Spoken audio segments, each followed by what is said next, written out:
uno de los misterios más grandes de la Iglesia Católica.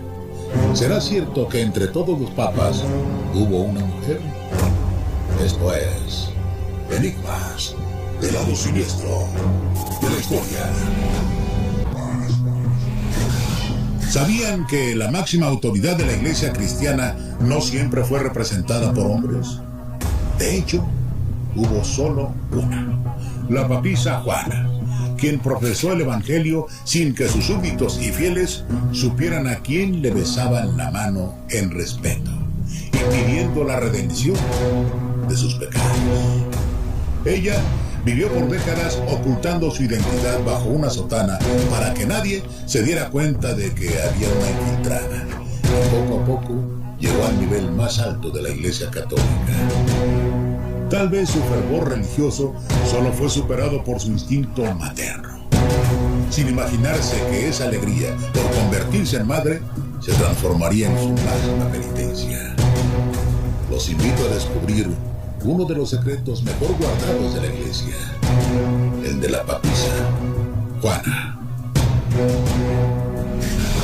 Era el año 822, cuando los aspirantes a ser sacerdotes no tenían que pasar muchos años en el seminario antes de transformarse en el pastor de un rebaño. Bastaba con saber leer y escribir, además de aprenderse la Biblia casi de memoria. A esta educación que se consideraba privilegiada y a la cual tenían acceso solo los nobles y los hombres, se abrió vereda a una mujer que era hija de un cura cuando se les permitía casarse. Juana poseía una inteligencia religiosa y estaba sedienta en absorber cada vez más conocimiento. Se devoraba las sagradas escrituras, los evangelios y los ritos católicos. Un día, Juana decidió huir de casa para delinear su futuro. Consiguió el atuendo de un monje y camufló todo rastro que la relacionara con el sexo femenino, incluyendo el timbre de su voz. Después de un largo peregrinar por varios monasterios y centros religiosos, Juana se sentó a la derecha del Papa León X en el Vaticano. Era su secretario, confidente y en quien la máxima autoridad de la Iglesia descansaba, hasta que un día el Papa siguió el llamado del Señor y el cónclave se reunió para escoger a una figura digna para sustituirlo. Juana tenía todas las credenciales para asumir el puesto. Había sido monje, sacerdote, obispo, cardenal y secretario general de la Santa Sede. Por si fuera poco, gozaba de la gracia del resto de los cardenales. Era casi inevitable que Juana fuera la heredera celestial de San Pedro. Fue la primera o el primer sumo pontífice que en realidad era una mujer. Es decir, si esta leyenda que en el siglo XV fue negada por la Iglesia, porque después fue desacreditada, la cristiandad habría tenido a una papa mujer. La historia suena sumamente romántica, al grado de simular una leyenda. De ahí que las máximas autoridades de la Iglesia han afirmado que la papisa Juana jamás existió, que todo nació para desprestigiar al Papa Juan VIII, quien poseía un carácter muy débil y que tenía rasgos afeminados. Durante prácticamente 500 años, la leyenda de la papisa Juana fue conocida en toda la cristiandad. Pero en el siglo XV aparece un escritor, propiamente tal, un sacerdote que reescribe la historia y niega completamente la existencia de la papisa Juana.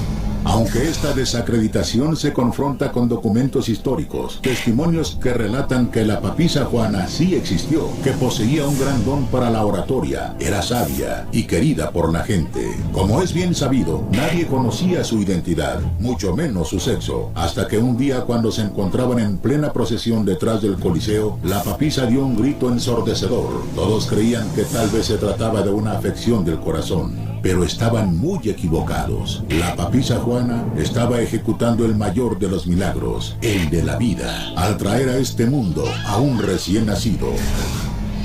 Es elegida papa y ya como papa, ella se enamora de un embajador y queda embarazada. Pues bien, se cuenta que en una procesión saliendo de Roma, le vienen las contracciones del parto y tiene la guagua ahí mismo. No te puedo creer. La reacción al ver de todos los seguidores, obispos, cardenales de la época, estamos en otra época en todo caso, una época donde los sacerdotes, muchos blandían espadas, etc. Estamos en otra época. Pues bien, lo que cuenta es que la lapidaron ahí mismo y se hicieron desaparecer también al ¿cómo se llama? Al hijo.